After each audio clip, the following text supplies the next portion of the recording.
I have the luxury of being able to escape into my guitar and it's not a full escape when I do that because, I write about things that are, personally emotional, but also about things that are going on in the world and my response to those.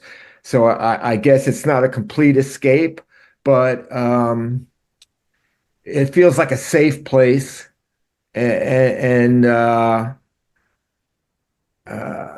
it's a release of the pressure as opposed to taking more on. So Bruce Sudano is a well-respected American singer-songwriter, having written songs for Dolly Parton, Michael Jackson, as well as his late wife, Donna Summer, among others. Bruce's most fruitful association dates from 1977, when Bruce began working with Donna Summer, co-writing her smash hit Bad Girls, and developing what became a 3+ decade musical partnership and marriage until her passing from cancer in 2012. This tragedy started Bruce in a new journey, writing, recording and touring for himself, releasing 6 albums and numerous singles throughout the past decade. Bruce's musical capabilities, spiritual, love and social consciousness ideas, expressing internal challenges from everyday life, and songs dispatched from the heart with exquisite storytelling. His and his stories continue in the upcoming album Talkin Ugly Truth, Tellin Pretty Lies, an album that dives into everyday stage of life, from the exhilaration of youth through the maze of love, loss and lessons learned, ending with what it all means and where the journey leads from there. So you've had an incredible career in music. I want to take you back a little bit all to right. when it all started and why you decided to venture into the industry. Well, I was born in Brooklyn, New York, and I grew up as a very young kid. There used to be these shows in Brooklyn that Alan Freed and later Murray the K did, and they were at the Brooklyn Paramount or the Brooklyn Fox. And these were these big review shows. So very early on, when I was, pre-teens, my cousins would take me to these shows, and I would see all these a lot of doo-wop groups, the Impalas and Chuck Berry at some point, Jerry Lee Lewis at some point, Little Anthony and the Imperials, and it was all these acts, and I was just this kid, and I was like, oh wow, I was really fascinated. And at the same time, my Italian grandfather brought me an accordion from Italy that I was basically obligated to learn how to play. So at a very early age, I was taking accordion lessons. So combination of the two things. And then the third factor that I've like recently stumbled onto this aspect of it was my father had a jukebox route. And a jukebox, for those who don't know, are these, in restaurants and bars and whatever, there would be a play you could throw a quarter in the machine and play a few songs, and these were jukeboxes. So in those days, it was 45s. And so my father, in switching out weekly records in different jukeboxes, I would have every week a big box of 45s to just go through. And I fell in love with the two names under the song titles in parentheses, and these were the songwriters. So from a very early age, I understood that my inspiration and my passion lied in the songwriting. This was how I saw my place into this world of music, and that's what I began pursuing.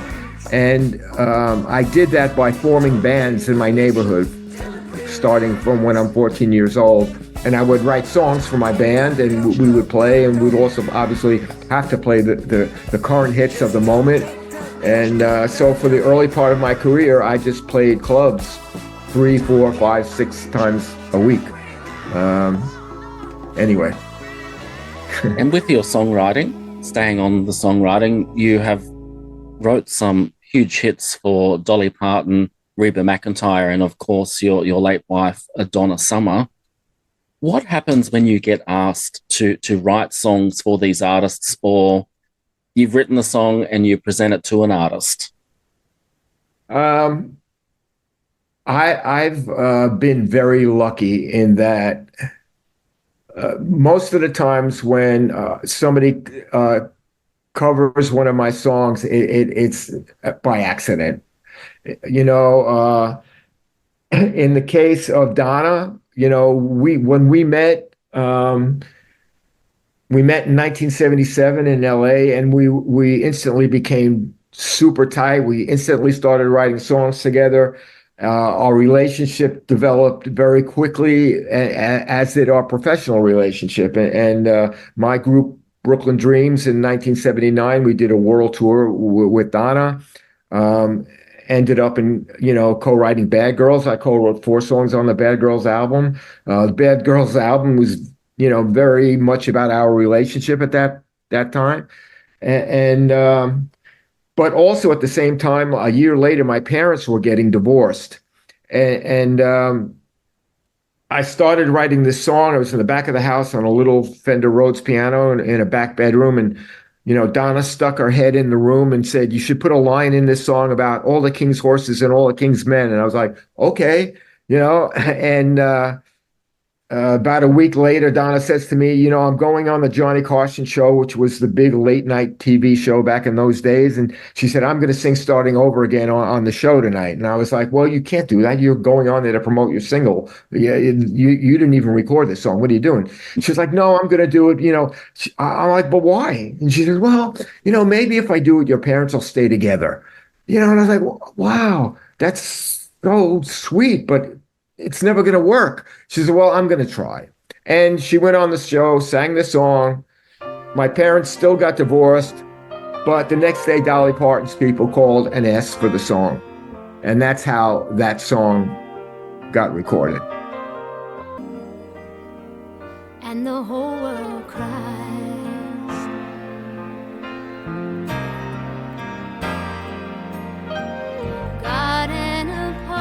With another song like "Tell Me I'm Not Dreaming" that I co-wrote with Michael Martin and Jake Bruska.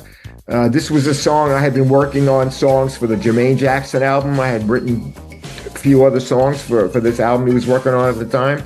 And now we got to "Tell Me I'm Not Dreaming," and we wrote it. And it was just one of the other songs that we had written. But Michael heard the song and said to Jermaine, "I want to sing this song."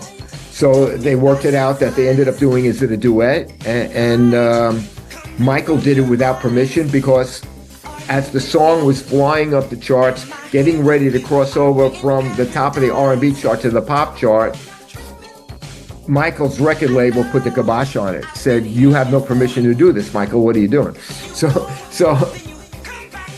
But anyway, that's just a couple of instances of how my songs have gotten cut. A lot of times it was because I was writing with the producer for the artist, or with the producer and the artist for their records. And I was never a good salesman, so I was never able to be one of these guys. I always look at the Irving Berlin movie, and he's always portrayed as this really, "Hey baby, I got a song for you." I would always be envious. But why can't I do that? I want to be like Irving Berlin, but no. Let's talk about Bad Girls. All right. You've got an acoustic version out that was just released, I think, 11 days ago. Yeah. I love it, and it's so great that you can keep the music alive that was recorded by your late wife. Tell us about this acoustic version. Well, when I play live and I'm on the road and I tour a certain amount of time every year, I do Bad Girls in the set. And how I introduced is that I said, this song was a #1 pop song. It was a #1 dance song. It was a #1 R&B song all around the world. But the fact of the matter is that this song was written on an acoustic guitar, just like this. And then I play an acoustic version of Bad Girls, which is how the song was written. It was me, Donna, my partners from Brooklyn Dreams, Joby and Esposito and Andy Okerson, just sitting in a room jamming. So I've now remarried. I live my wife is Italian, and I live half of my life. I'm in LA now, but I live part of the time in Milan. and I have an Italian band, which is so much fun. And it's as of now, there's just four of us: myself, a cellist, a percussionist, and a bassist. And these are the elements that are on this acoustic version of Bad Girls. And I have a new album coming out actually tomorrow, which will be March 1st. And I really had no intention of putting Bad Girls out like a couple of weeks before my new album was coming out. It's not on the new album. But it just came together so quickly, and it was really the first song that I ended up recording with the Italian band, and manager was like, let's just put it out,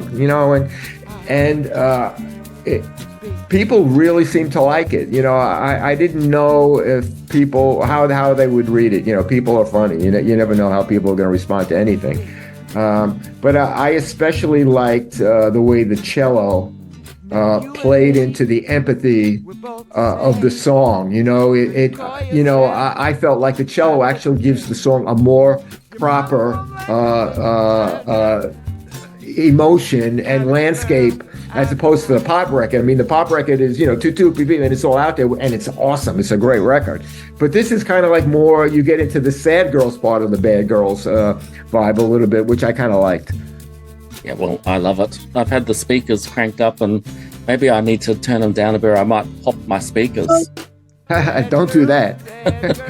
I've made that mistake quite a few times. Let's talk about your album that is coming out. Yeah. Tell us about the process of putting together your latest album. Well, as I said, I lived part of the time in Milan. So last year I was in Milan for three or 4 months in a run.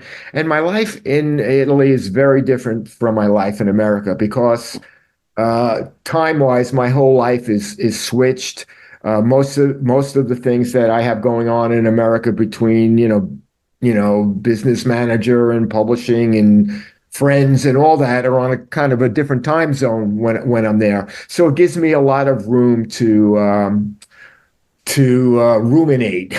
It gives me a lot of room to ruminate, and so there's less pressure, there's less activity going on, so I get to digest things more there. My wife, whose name is Francesca Kaufman, has a very beautiful art gallery there in Milan. Also one in Tribeca in New York, but in Milan, she's at the gallery most of the day, so I'm free to just be in my studio and go for walks and read books and just play and write songs. So that's what I did for this record. And then what I did was, in the recording process of it, I would do my guitars, my vocals. Every now and then I would put on a keyboard part. And then I would send this to Ohio, where my producer, Ken Lewis, is. And from there, we would have this conversation.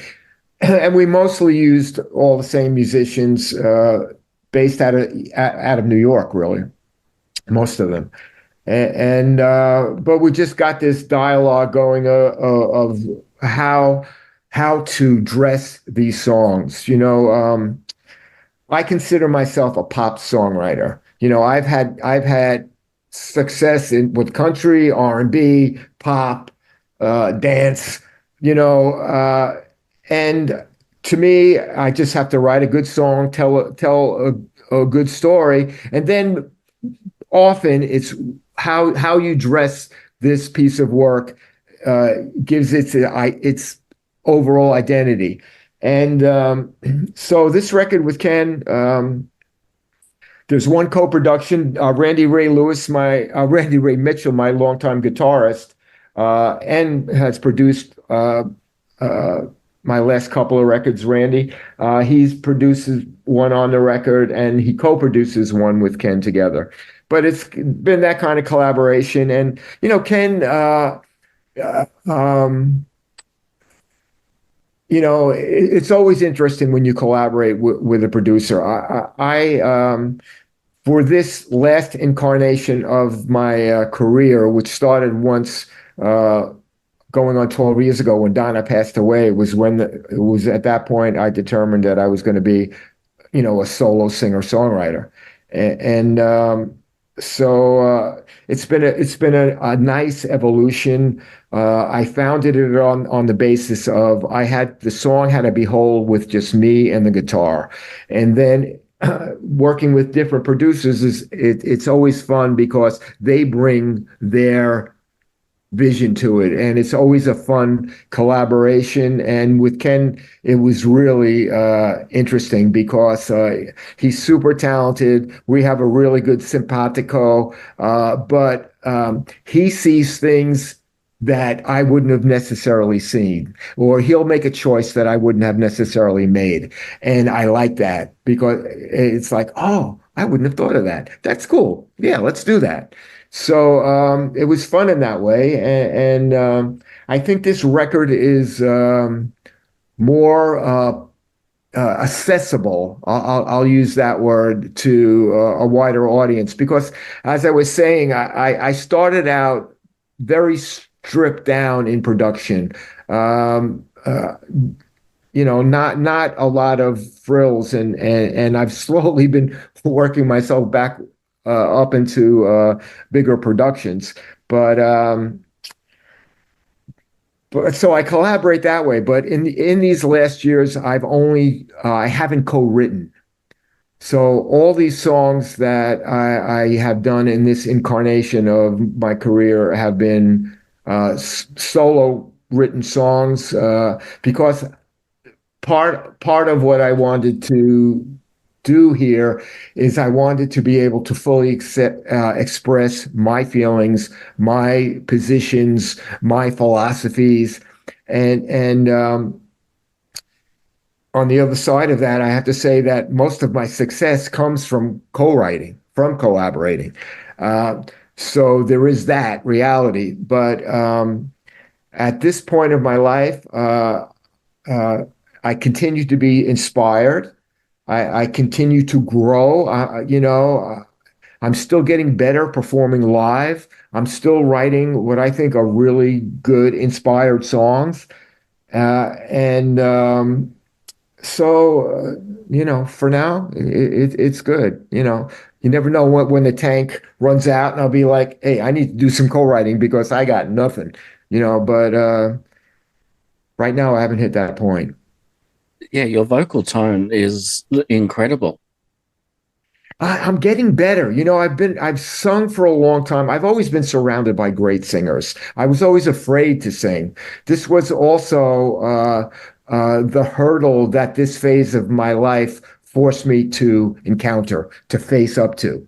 You know, I was always surrounded by great singers. So, Donna was, one of the greatest singers of all time. Joe Bean Esposito and Eddie Hoganson in my band Brooklyn Dreams, great singers. I call these people, they're natural born singers. They just born with the great tone, the right mechanics, perfect, pitch.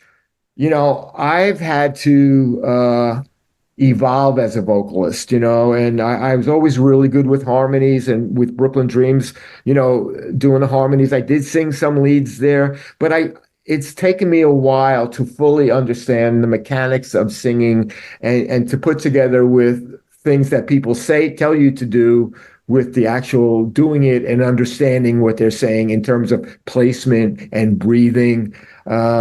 And not screaming and singing so all these things I'm continuing to learn and I'm getting better. I'm getting better. Make the World Go Away, I think, is going to be one of the tracks that I'm going to absolutely adore. Yeah, it's a good one. It's it's what I call I don't know if I've ever done it before, but it's a borrowed title. This was a title of a song from, I think it was kind of like a country pop song. I don't know who was Eddie Arnold who sang it. I don't know who sang it, but there was this very famous song in America anyway, in the I guess it was maybe in the 60s or early 70s, called Make the World Go Away. So anyway, Make the World Go Away. It's it's almost a prayer in terms of its lyric intention. Take the weight off my shoulders, um, uh, and but I said it in kind of the idea was to set it in kind of a good feeling way, so it doesn't feel heavy, but the message is like, please, as we started this conversation, make the world go away, and so yeah, but it's a good one, Can you take the weight off my shoulders? I'm tired of carrying it around. Another song on the album that I'm really proud. I mean, I'm proud of all of them, but there's this ballad that I did as a duet called Two Bleeding Hearts, and the duet is with Valerie Simpson, and I consider Valerie Simpson, along with her husband Nick Ashford, to be, they're in the Songwriters Hall of Fame. They are, you know, one of the greatest songwriters of our generation. Ain't no mountain high enough. Ain't nothing like the real thing. I'm every woman, but endless, solid as a rock. Yeah, I mean, so for her to sing on a song of mine, conceptually just, was like, wow, I'm so grateful for that. And then we made this kind of really simple, nice record of me on acoustic guitar and her on piano and a little bit of bass and a little bit of drums and our two vocals. And it's just this really, poignant song, about, forgiveness and then there's also the poignancy of the title being Two Bleeding Hearts and Valerie and I both losing our mates, very, very close together, so we both managed to carry on with our lives and move forward and respect and love, those that are gone and to, carry on in their name and in their spirit and like that.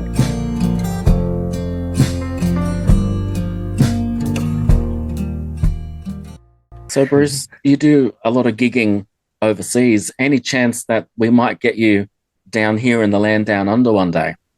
Man, Donna and I never made it there. We talked about it all the time. We had so many tours booked that were this close to happening, and then so I don't know why I've never been there.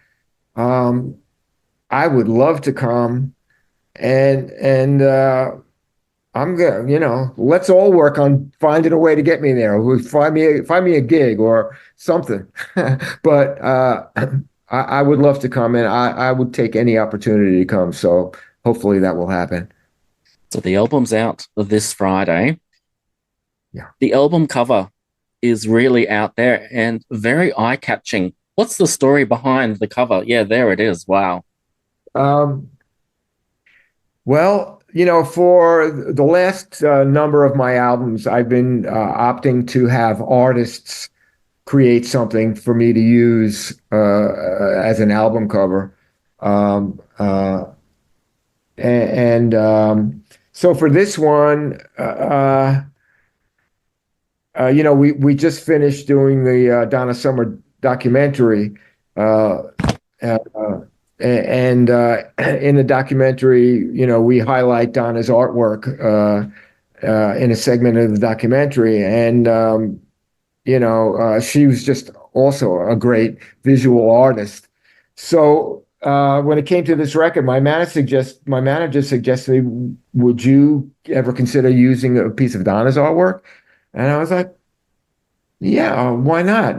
So basically what I did was, I took, this is an element of one of her paintings. This is just an iPhone photo that I took. Wow. Of a portion of one of her paintings. But I just felt that, it kind of captured the intensity and the subtlety and all that the songs contain. And it's also a nice way to show Donna in a different light. And finally, Bruce, we've got a bit of a challenge for you, and it's our Fast 10 in 60 seconds. Are Oh you my up for the goodness. challenge? We'll find out.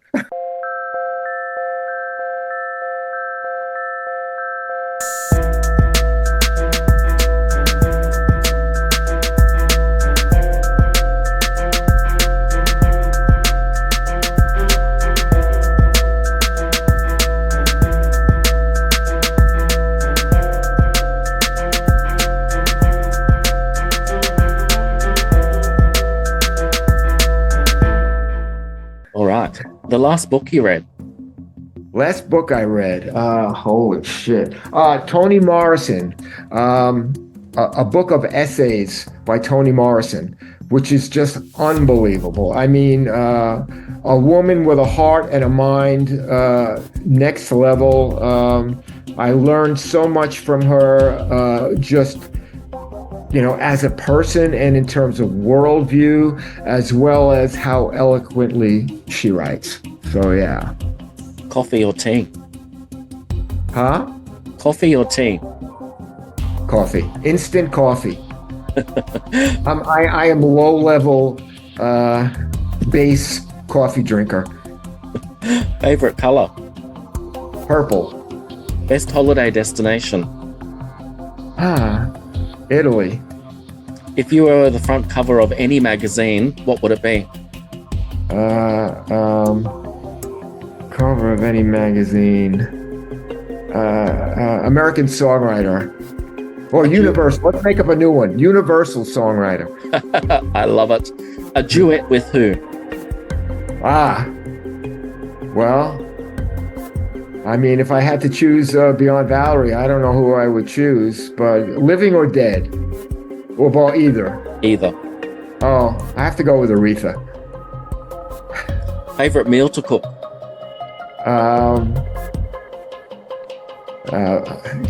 Pasta.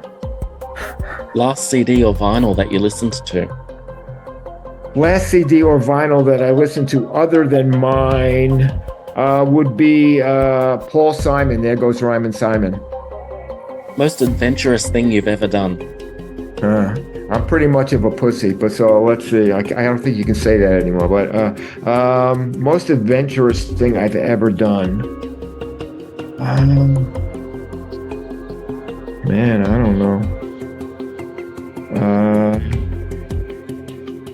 Maybe hitchhiking around the country and with $20 and a guitar in my pocket, when I was a young kid. Wow. And what world stage would you like to be on?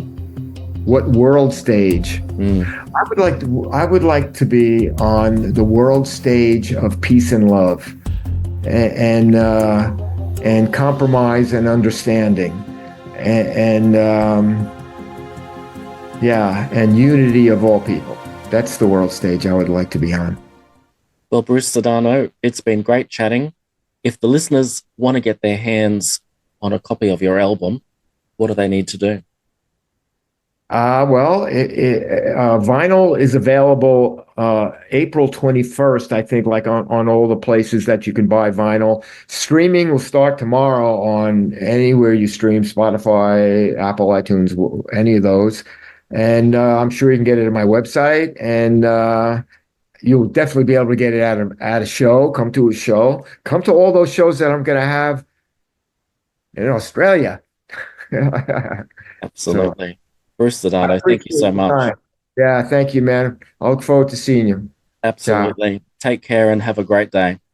Yeah, thank you. You too. Bye-bye. Thank you. Bye-bye.